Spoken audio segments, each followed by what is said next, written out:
अस्सलाम वालेकुम। क्या शुगर ब्लड प्रेशर एक दफा हो जाए तो फिर जान नहीं छोड़ते, सारी जिंदगी दवाइयां खानी पड़ेंगी, या ये रिवर्सिबल बीमारी है और इससे इंसान जान छुड़ा सकता है? तो पिछले वक्तों में ये बात बताई जाती थी कि एक दफा शुगर ब्लड प्रेशर हो गई तो अब सारी जिंदगी दवाई खाएंगे, और लोग इसी चीज को फॉलो करते रहे, अंधाधुंध दवाइयां खाते रहे। बट अब एक पैराडाइम शिफ्ट आया है जिसमें अमेरिका के मायानाज कार्डियोलॉजिस्ट, नेफ्रोलॉजिस्ट, डॉक्टर्स ये बात कर रहे हैं कि ये क्रॉनिक, प्रोग्रेसिव नहीं, रिवर्सिबल डिजीज है और ये लाइफस्टाइल से जुड़ी हुई है। आप इन 5 चीजों को याद रखिएगा, किसी भी डॉक्टर से जाके पूछ लें, क्योंकि हम ये अवेयरनेस क्रिएट कर रहे हैं कि लोग अपनी डाइट और एक्सरसाइज की तरफ आए। तो आप इन 5 चीजों को याद रखिएगा: शुगर, ब्लड प्रेशर, ट्राइग्लिसराइड्स का बढ़ना, एचडीएल का कम होना और पेट पे चर्बी का बढ़ना।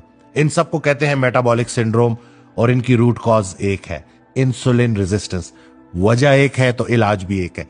तो आप देखें कि पिछले 30-40 सालों में इंसुलिन रेजिस्टेंस का टेस्ट नहीं हो रहा था, सिर्फ सिम्टम्स को देखा जाता था और उसके लिए दवाइयां दी जाती थी। लेकिन अब हमने फास्टिंग इंसुलिन टेस्ट करके, होमा आयर कैलकुलेट करके उसको 2 पे लेके आना है। ज्यादा मुश्किल नहीं है, आसान अल्फाज में, खून में इंसुलिन लेवल ज्यादा है जिसको नीचे तक लेके आना। इंसुलिन बढ़ी हुई है जिसकी वजह से शुगर बढ़ा हुआ है, ब्लड प्रेशर बढ़ा हुआ है, कोलेस्ट्रॉल खराब हुआ है, पेट पे चर्बी बढ़ रही है। इंसुलिन को जब हम नीचे ले आएंगे तो ये तमाम बीमारियां वापस नीचे आ जाएंगी। यानी कि ये बाय चांस नहीं है, बाय चॉइस है। तो डाइट अच्छी रखें, एक्सरसाइज करें, इंटरमिटेंट फास्टिंग करें, क्योंकि रिसर्च ने यही साबित किया है कि इंसुलिन को कोई दवाई नीचे नहीं ला सकती जितनी अच्छे तरीके से डाइट, एक्सरसाइज और इंटरमिटेंट फास्टिंग लेके आती है। यानी कि हमने अपनी असल की तरफ वापस जाना है। हम आराम की आरजू में बेआराम हो रहे हैं, खाते पीते हैं, हद से बढ़ जाते हैं, कोई पता नहीं डाइट में क्या खाना है, और इसी को लेके हम चले हैं इसी मिशन के साथ कि अब डॉक्टर बदलने के साथ खुद को भी बदलना है। ये अल्लाह ने आपके लिए दवाइयां खाना आपका नसीब नहीं लिखा। हजरत वासिफ अली वासिफ रहमतुल्लाह का बड़ा प्यारा फिक्रा है कि ना अहलिये तदबीर को